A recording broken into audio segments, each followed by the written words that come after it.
Secrets of the Bones. The book was waiting.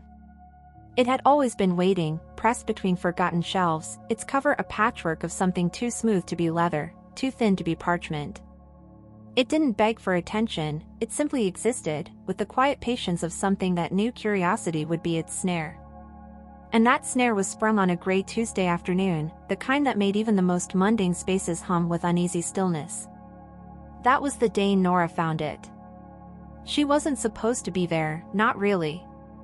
The old municipal library in Edgewood had been closed for renovations for months, but the door was ajar, and Nora, fueled by the peculiar kind of boredom that made trespassing seem less like a crime and more like an adventure, slipped inside. The stale air welcomed her like the breath of something long buried. Dust motes floated lazily in the thin shafts of light slicing through boarded-up windows, and the silence felt thick, like the building was holding its breath. Nora's fingers skimmed over cracked spines and mold-speckled pages until she saw it, wedged awkwardly between two bloated encyclopedias. It had no title, no markings, just a texture that made her skin crawl the moment she touched it. The cover was taut, faintly translucent, with veins etched like spider cracks beneath the surface. She pulled it free, and something shifted in the room. Maybe the light dimmed, or maybe her mind filled in the gaps where reason faltered. But the book felt warm, as if it had been waiting for her.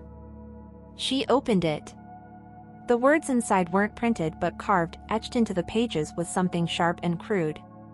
The language was familiar yet wrong, the letters twisting just enough to force her eyes to work harder, like the book didn't want to be read but couldn't resist being understood.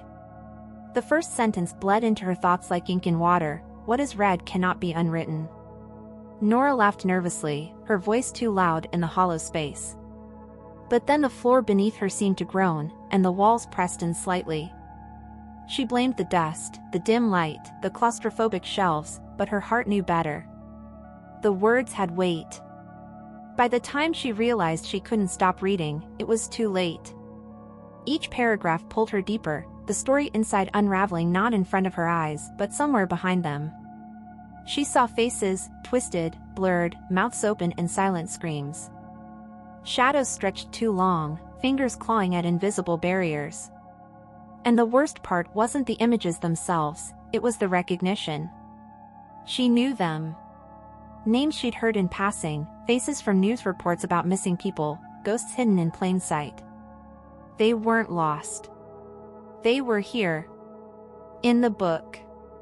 Nora tried to tear her eyes away, but they wouldn't obey. Her fingers gripped the pages like they belonged to them, and the words spilled into her, burning pathways behind her eyes.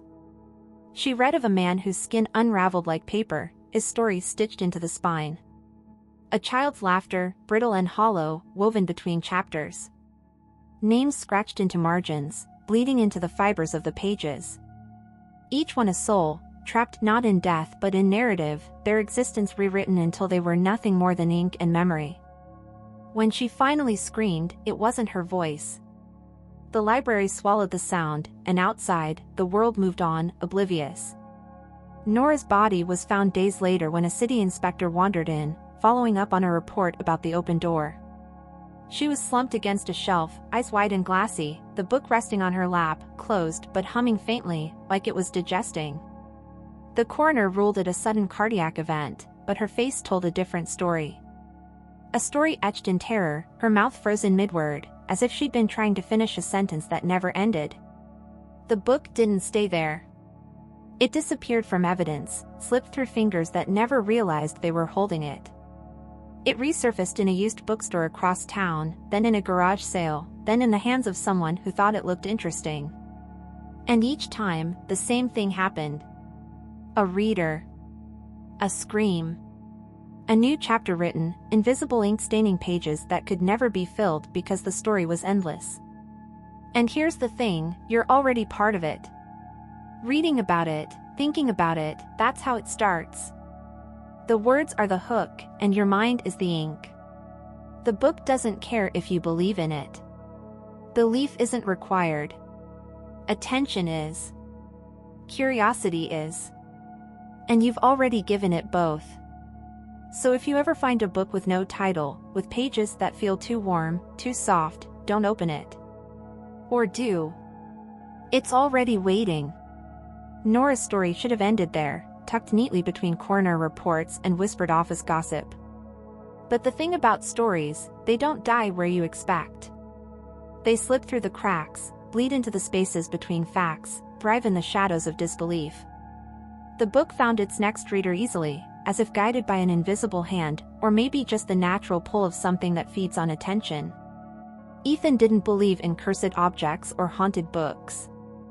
He believed in late nights, cheap coffee, and the dopamine rush of solving unsolvable puzzles. As a freelance journalist chasing oddities and urban legends, he had seen enough staged hauntings and faked photographs to develop an immunity to fear. So when he stumbled upon a thread about Nora's death, cryptic comments, blurry photos of the book, hushed speculation about the skin pages, he felt only one thing: excitement. The library was boarded up now, officially condemned. But Ethan had a knack for slipping into places he wasn't supposed to be. Under the veil of night, with only a flashlight and his own arrogance, he found his way inside. The building groaned like it remembered him, or rather, remembered the echoes of what had happened. Dust thickened the air, undisturbed since Nora's last breath, but Ethan wasn't interested in atmosphere. He wanted the book. And he found it. It sat exactly where she'd left it, nestled against a crumbling bookshelf, indifferent to the passage of time. Ethan crouched, brushing off a layer of grime. The cover was cold now, unnervingly smooth, like polished stone or scar tissue. He hesitated, just for a second, because even skeptics feel the tug of instinct when standing at the edge of something they can't name. But curiosity is a louder voice.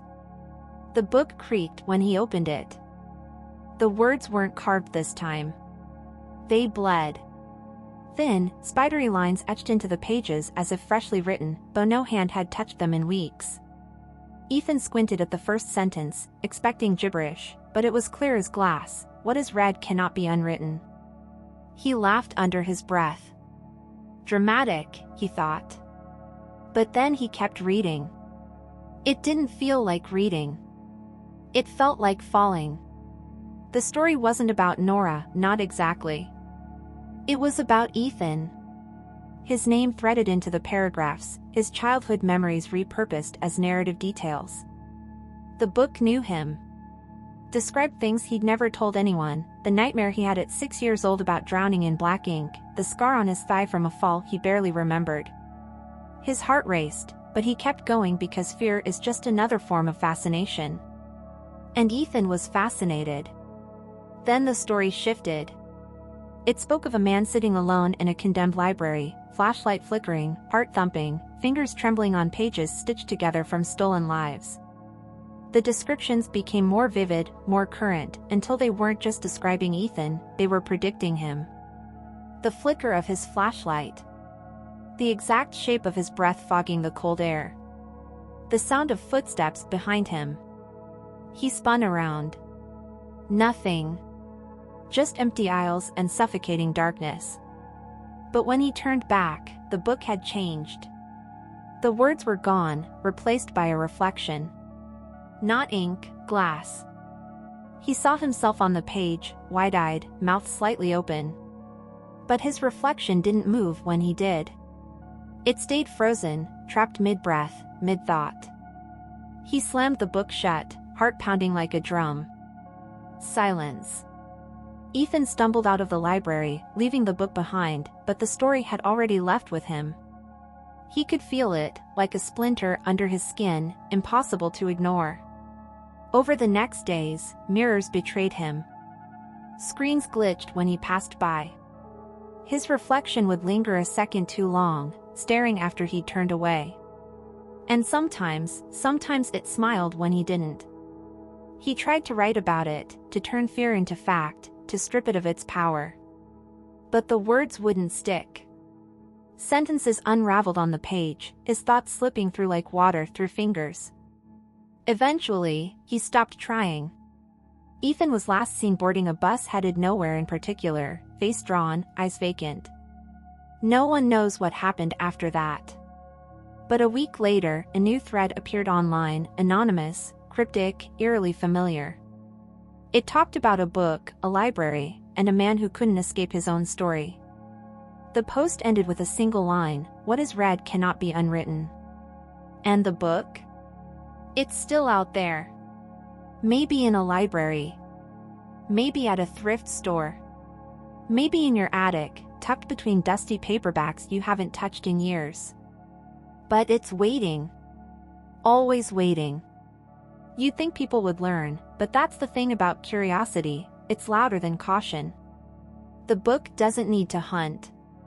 It just waits, patient as rot, knowing someone will find it. Someone always does. Take Marla, for instance. She wasn't special. Just another college student drowning in deadlines, caffeine, and existential dread. She worked part-time at a used bookstore, the kind that smelled like mildew and forgotten dreams, where books piled up like the aftermath of a flood. One evening, during a lazy inventory check, she found it. No dramatic glow, no ominous whisper. Just a dusty, nondescript book wedged between romance novels and outdated self-help guides. Its cover felt strange beneath her fingers, too warm, too soft, like it had a pulse if you held it long enough. But Marla didn't notice. Not yet. She brought it home, thinking maybe she'd flip through it before bed, something to distract her from the crushing weight of life. She didn't remember falling asleep, but when she woke up, the book was open on her chest, pages fluttering like it had been breathing with her. At first, nothing seemed wrong. Until the dreams started. They weren't nightmares, not in the traditional sense. No monsters, no chase sequences. Just vivid fragments stitched together like a patchwork quilt made of someone else's memories. Faces she didn't recognize. Voices whispering names she'd never heard. And always, the sound of pages turning. She'd wake up disoriented, her heart racing, the metallic taste of fear lingering on her tongue. Then came the words. Scrawled on her bathroom mirror in steam after showers. Scribbled in the margins of her textbooks, even though she hadn't written them. What is read cannot be unwritten. Marla tried to ignore it. Laughed it off with her friends, joked about haunted books like it was some elaborate prank. But deep down, something gnawed at her, an itch beneath her skin that she couldn't scratch. The book seemed to follow her, even when she left it at home. Reflections grew unreliable. Shadows lingered where they shouldn't. One night, fueled by equal parts fear and frustration, she decided to burn it.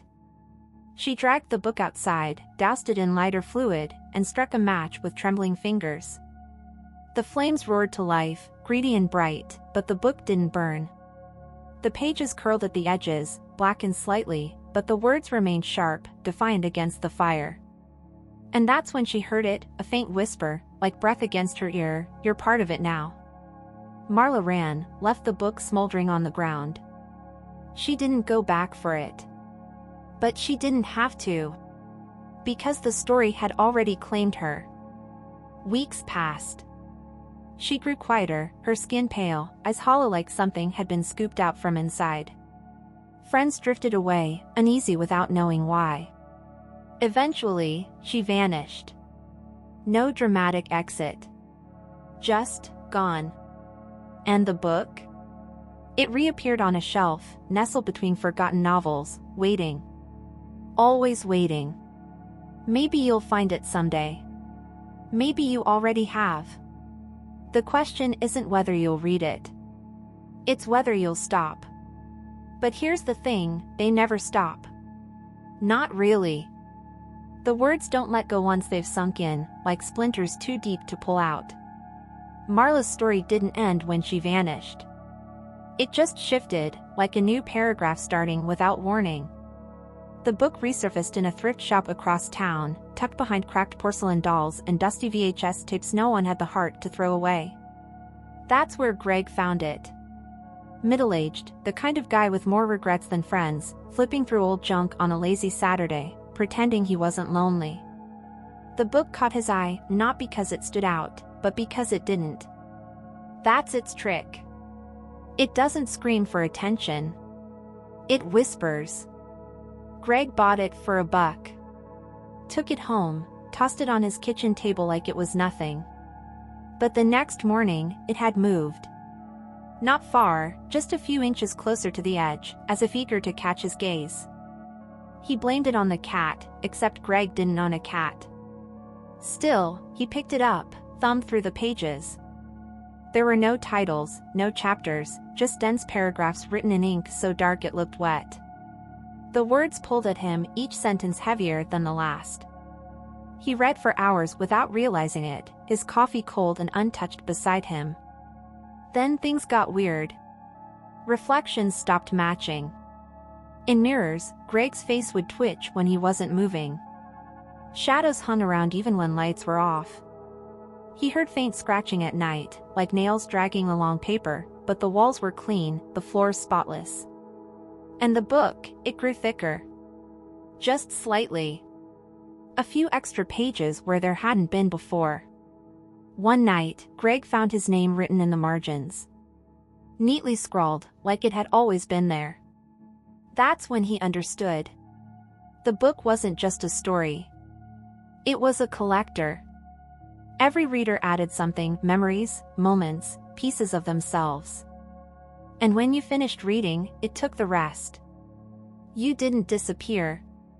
You just changed locations. Greg tried to warn someone.